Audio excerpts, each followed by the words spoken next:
पिता की मौत के बाद छोटा शेर सिम्बा कमजोर है। उसे राज्य से निकाल दिया जाता है। वो कई साल अकेला रहता है, जब तक वो नए राजा का सामना करने लायक मजबूत नहीं हो जाता। आज हम 2019 की फिल्म द लायन किंग की कहानी सुनाएंगे। सूरज उगते ही अफ्रीका के सारे जानवर नए राजकुमार के जन्म की खबर सुनते हैं।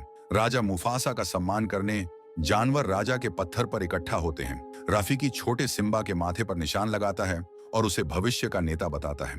उत्सव के बाद सारे जानवर छोटे राजकुमार के सामने झुकते हैं, लेकिन स्कार नहीं आता। वो अपनी गुफा में रहकर चूहा शिकार करता है। जब बड़ा शेर अपनी शिकार के साथ खेल रहा होता है, जाजू राजा का संदेशवाहक आता है। वो बताता है मुफासा उससे मिलने आ रहा है। जाजू की वजह से स्कार का शिकार छूट जाता है। वो जाजू को खाने की कोशिश करता है, लेकिन आखिरी पल में मुफासा आता है और उसे रोकता है। नाराज राजा कहता है उसने स्कार को उत्सव में नहीं देखा। वो चाहता था कि उसका भाई वहां होता, लेकिन स्कार गुस्से में है क्योंकि सिम्बा ने उससे राजगद्दी छीन ली। मुफासा पूछता है क्या स्कार उससे राजगद्दी के लिए लड़ना चाहता है। स्कार मना करता है, कहता है उसकी जीत की कोई उम्मीद नहीं। मुफासा हमेशा राजा रहेगा। मुफासा कहता है वो गलत है। एक दिन सिम्बा उसकी जगह लेगा और स्कार का नया राजा बनेगा। अगले दिन छोटा सिम्बा जागता है और मुफासा को 7 गश्त करने बुलाता है, लेकिन मुफासा उसे सबसे ऊंचे पत्थर पर ले जाता है। वो घाटी दिखाता है और कहता है सूरज जहां तक छूता है वो उसका राज्य है। सिम्बा हैरान होकर पूछता है क्या पिता इसका राजा है। मुफासा कहता है एक दिन ये सब सिम्बा की जिम्मेदारी होगी। सिम्बा पूछता है क्या वो इस जमीन का मालिक होगा। मुफासा कहता है नहीं, सच्चा राजा जमीन की रक्षा करता है। घाटी देखते हुए सिम्बा एक अंधेरी जगह देखता है। वो पूछता है वो क्या है। मुफासा उसे वहां जाने से मना करता है। तभी जाजू आता है। वो बताता है कुछ लकड़बग्घे राज्य में शिकार कर रहे हैं। मुफासा अपनी जमीन बचाने जाता है। सिम्बा को घर ले जाया जाता है। वहां वो दूसरे शावकों की ओर बढ़ता है। तभी एक भृंग उसके सामने से गुजरता है। छोटा शेर उसका पीछा करता है। वो पत्थरों पर चढ़ता है और स्कार की गुफा में गिर जाता है। उत्साहित होकर सिम्बा राजा होने की बातें करता है। स्कार पूछता है क्या मुफासा ने अंधेरी जमीन की बात की। वो बताता है वो जगह हाथियों का कब्रिस्तान है। बड़े शेर वहां अपनी ताकत और हिम्मत दिखाते हैं। ये सुनकर सिम्बा उत्साहित हो जाता है। वो नाला को सैर के लिए बुलाता है, लेकिन शेरनियां डरती हैं कि वो भटक न जाए। वो जाजू को उनके साथ भेजती हैं। रास्ते में सिम्बा नाला को कब्रिस्तान की बात बताता है। नाला कहती है पहले जाजू से छुटकारा पाना होगा। वो जाजू के साथ खेलते हैं। फ्लेमिंगो और जेबरा के बीच दौड़कर उसकी नजर छुपाते हैं। हाथियों और जेबरों को पार कर दोनों लंबी घास में छिपते हैं। जाजू दूसरी चिड़ियों में फंस जाता है। रास्ता साफ होने पर दोनों शावक आगे बढ़ते हैं। खेलते खेलते नाला सिम्बा पर कूदती है और उसे पहाड़ी से गिरा देती है। वो भविष्य के राजा पर खड़ी होती है। सिम्बा उसे रुकने को कहता है। नाला आगे देखती है। वो हाथियों के कब्रिस्तान में पहुंच गए हैं। वो कहती है वो राज्य की सीमा से बहुत दूर हैं, लौट चले। लेकिन सिम्बा उसकी बात अनसुनी करता है। वो हाथी की हड्डियों के बीच चलता है और एक गुफा में पहुंचता है। नाला चेतावनी देती है अंधेरा हो रहा है, चलो। लेकिन कुछ लकड़बग्घे उन्हें घेर लेते हैं। शेंजी पीछे से आता है। वो कहता है वो राजा के बेटे को खाने का इंतजार नहीं कर सकता। जाजू आता है और शावकों को छोड़ने को कहता है। वो चेतावनी देता है अगर उन्होंने हमला किया तो मुफासा से जंग छिड़ेगी। शेंजी को परवाह नहीं, वो शावकों पर हमला करता है।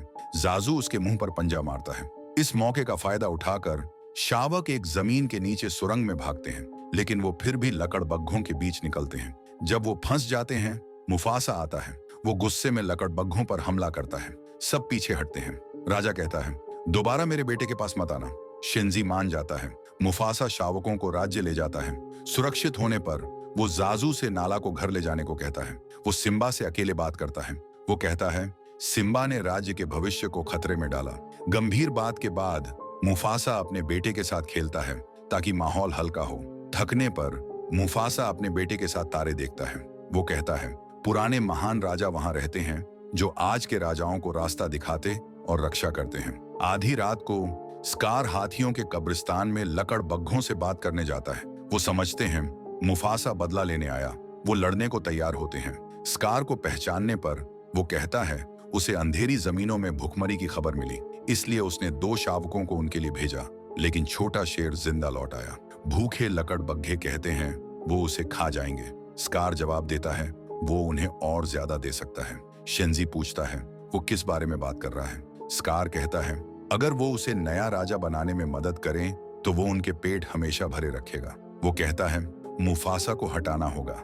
जब वो राजा बनेगा लकड़बग्घे अपने पेट भर सकेंगे। शेंजी और बाकी लकड़बग्घों को ये पागलपन लगता है, फिर भी वो स्कार की मदद को मान लेते हैं। स्कार उन्हें राज्य हथियाने की योजना बताता है। अगली सुबह वो अपने भतीजे सिम्बा को एक घाटी में सैर पर ले जाता है। वो कहता है वहां शेर अपनी दहाड़ सीखते हैं। स्कार के मुताबिक यही रास्ता है सिम्बा के पिता का भरोसा वापस पाने का। सिम्बा उसकी बात मानता है और दहाड़ने की प्रैक्टिस शुरू करता है। स्कार कहता है उसे जाना होगा, वो बाद में लौटेगा। स्कार के जाने के बाद सिम्बा दूसरे जानवरों को देखता है। वो एक छिपकली पर दहाड़ने की कोशिश करता है लेकिन सिर्फ म्याऊ निकलता है। अचानक जमीन हिलने लगती है। सिम्बा चारों ओर देखता है। उसे जंगली सांडों की भीड़ घाटी में आती दिखती है। उसे नहीं पता ये लकड़बग्घों की करतूत है। सिम्बा एक चट्टान के पीछे छिपता है और डर कर खतरे के गुजरने का इंतजार करता है। राजा के पत्थर पर स्कार आता है और मुफासा को घाटी में सांडों की भीड़ की खबर देता है। वो कहता है सिम्बा वहां है और उसे मदद चाहिए। बिना सोचे मुफासा और जाजू शावक की ओर दौड़ते हैं। सिम्बा एक पेड़ पकड़े हुए है ताकि टकराए ना। पहुंचने पर मुफासा अपने शावक के पीछे जाता है। स्कार जाजू से शेरनियों को बुलाने को कहता है। वो मुफासा और सिम्बा के साथ अकेला रहता है। मुफासा नीचे दौड़ता है और सांडों के बीच से सिम्बा तक पहुंचता है। सिम्बा के पेड़ को पकड़कर वो कुछ करने से पहले एक सांड मुफासा को टक्कर मारता है। पेड़ की डाल टूटती है और दोनों शेर गिरते हैं। मुफासा आता है। वो सिम्बा को मुंह में पकड़कर चट्टान पर सुरक्षित रखता है, लेकिन सांड फिर मुफासा को टक्कर मारते हैं और उसे रौंद देते हैं। चोटिल होने के बावजूद मुफासा भीड़ से निकलता है और घाटी की चढ़ाई शुरू करता है। ऊपर पहुंचकर वो स्कार को मदद मांगता देखता है, लेकिन स्कार बस देखता है। वो अपने पंजे मुफासा में गाड़ता है और उसका चेहरा नोचता है। इससे मुफासा घाटी में गिरता है और आखिरी सांडों से रौंदा जाता है। चिंतित सिम्बा नीचे जाता है और अपने पिता को ढूंढता है। उसे घाटी के तल में बेजान पाता है। घबराकर सिम्बा मदद के लिए चिल्लाता है और शव के पास लेटता है। स्कार आता है और पूछता है उसने क्या किया। वो सिम्बा को दोष देता है, कहता है अब सब उसे सबसे बुरा अपराधी समझेंगे। डरा हुआ सिम्बा पूछता है अब क्या करे। स्कार कहता है जितना दूर हो सके भाग जाए और कभी न लौटने का वादा करे। सिम्बा के जाने के बाद लकड़बग्घे स्कार के पीछे आते हैं। वो उन्हें शावक को मारने का आदेश देता है। सिम्बा लकड़बग्घों को देखकर जितना तेज हो सके भागता है, लेकिन एक मोड़ पर फिसलता है और चट्टान से गिर जाता है। शेंजी पक्का करना चाहता है कि वो मर गया। वो बाकी लकड़बग्घों को जांचने भेजता है, लेकिन वो डर जाते हैं और मान लेते हैं कोई इतनी ऊंचाई से नहीं बच सकता। वो शेंजी से झूठ बोलते हैं कि उन्होंने सिम्बा को खा लिया। कुछ मीटर नीचे सिम्बा एक पेड़ के नीचे पड़ा है। वो लकड़बग्घों के जाने का इंतजार करता है। जब वो चले जाते हैं वो खाई से नीचे उतरता है और रेगिस्तान में बिना मंजिल के चलने लगता है।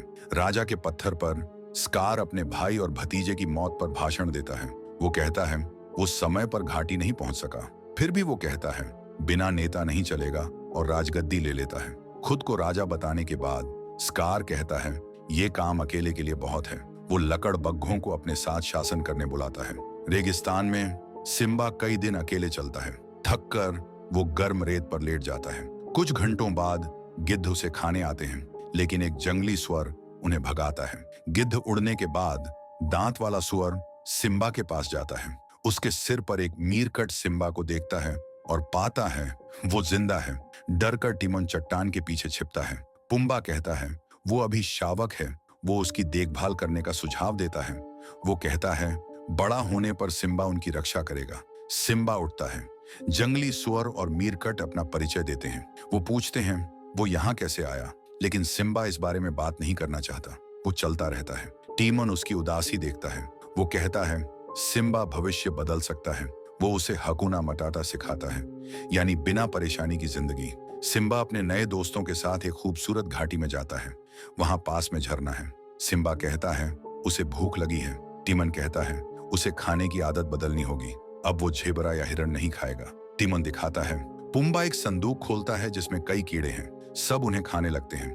भले ही कीड़े सिम्बा के खाने में न हो, वो चुपचाप खाता है। वो कई साल तक बढ़ता है और एक जवान शेर बन जाता है। राज्य में आखिरी जानवर इलाका छोड़कर भागते हैं। वो स्कार और लकड़बग्घों से डरते हैं। सूखा भी इलाके को जकड़ लेता है।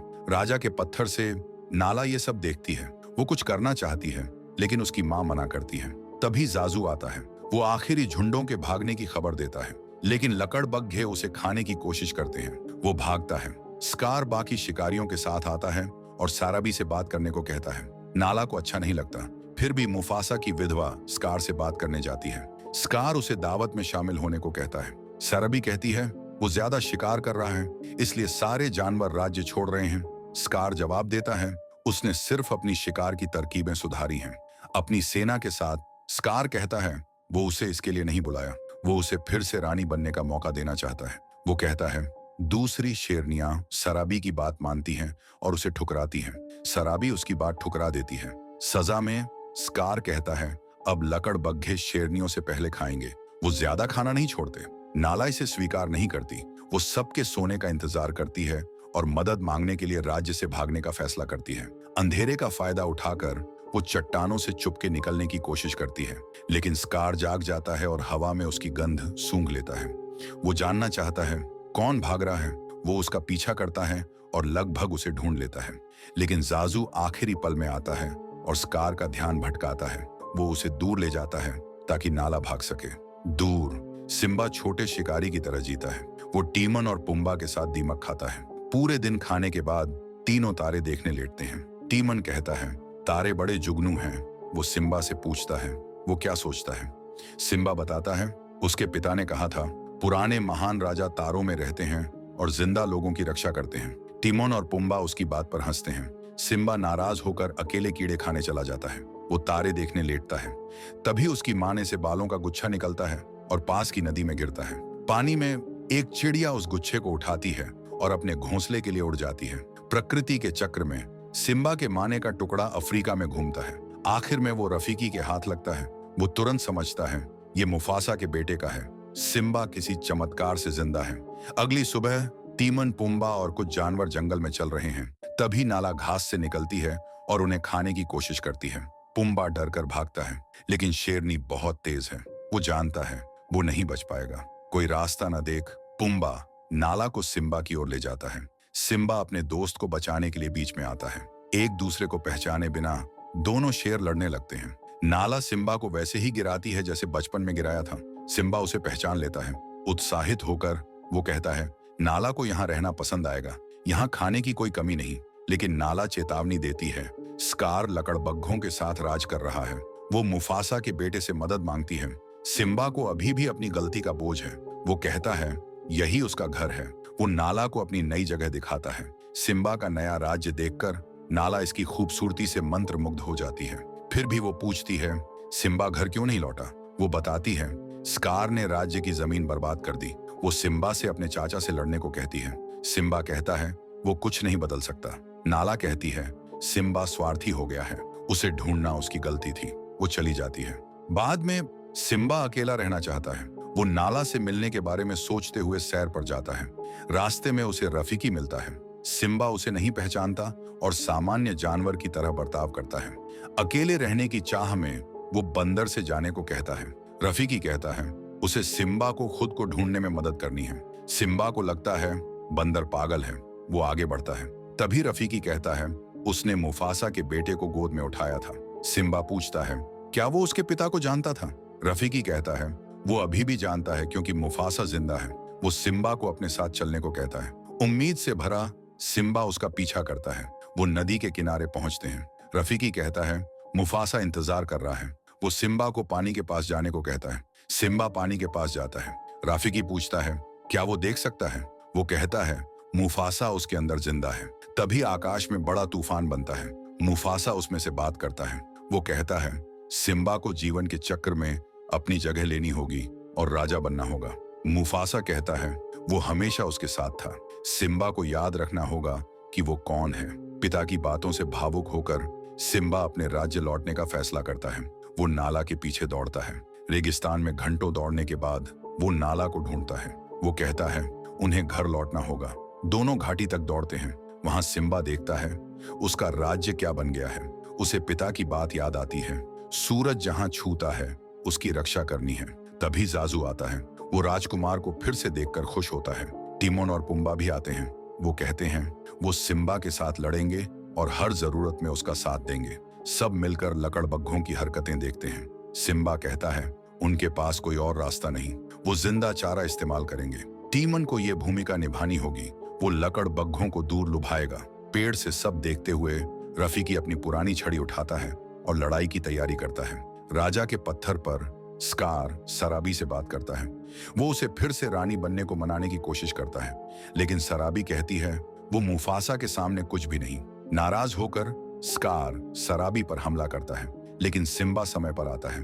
वो स्कार को अपनी मां से दूर रहने का आदेश देता है। सराबी और दूसरी शेरनियां सिम्बा को देखकर खुश होती हैं, लेकिन स्कार नाराज है। वो सारी गलती लकड़ बग्घों पर डालता है। मिलन के बाद नाला कहती है स्कार का राज खत्म हुआ।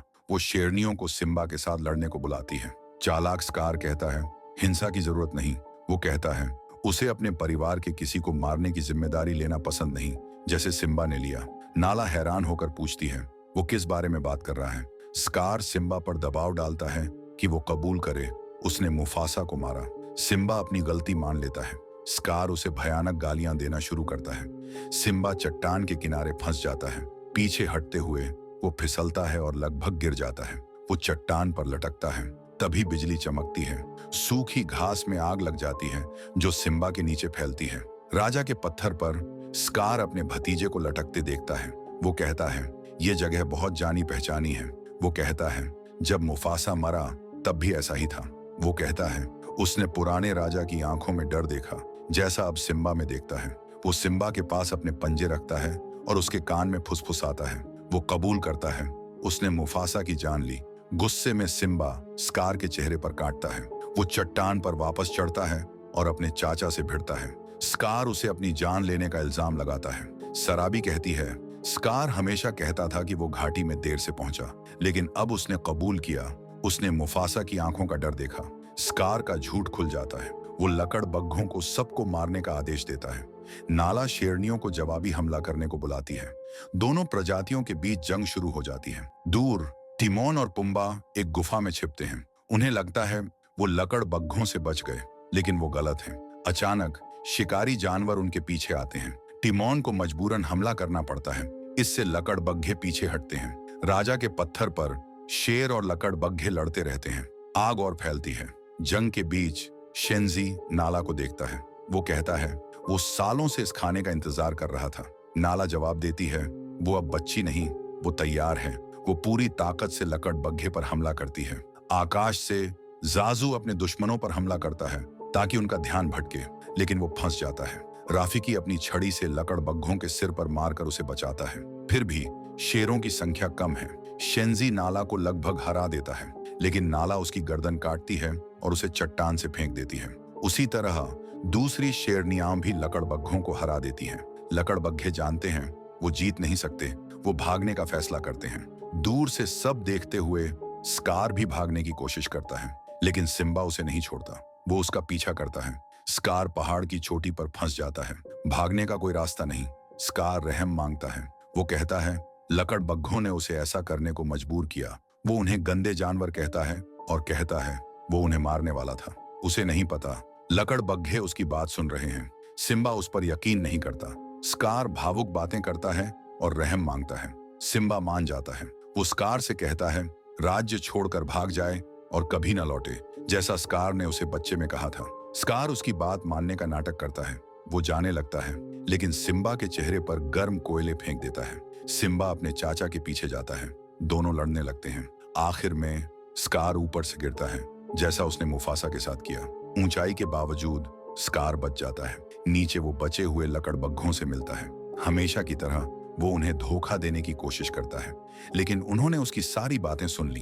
वो बिना सोचे स्कार पर हमला करते हैं और उसे जिंदा खा जाते हैं। कुछ देर बाद बारिश शुरू होती है। पूरे राज्य में आग बुझ जाती है। चीजें शांत होने पर राफिकी सिम्बा के पास जाता है। वो उसे नया शेर राजा बनाता है। राज्य फिर से खुशहाल हो जाता है, जैसा मुफासा चाहता था। यदि आपको यह वीडियो पसंद आया तो वीडियो को लाइक करें और भी शानदार वीडियोस के लिए मूवीटेशन को सब्सक्राइब करें। फिर मिलेंगे एक और वीडियो में।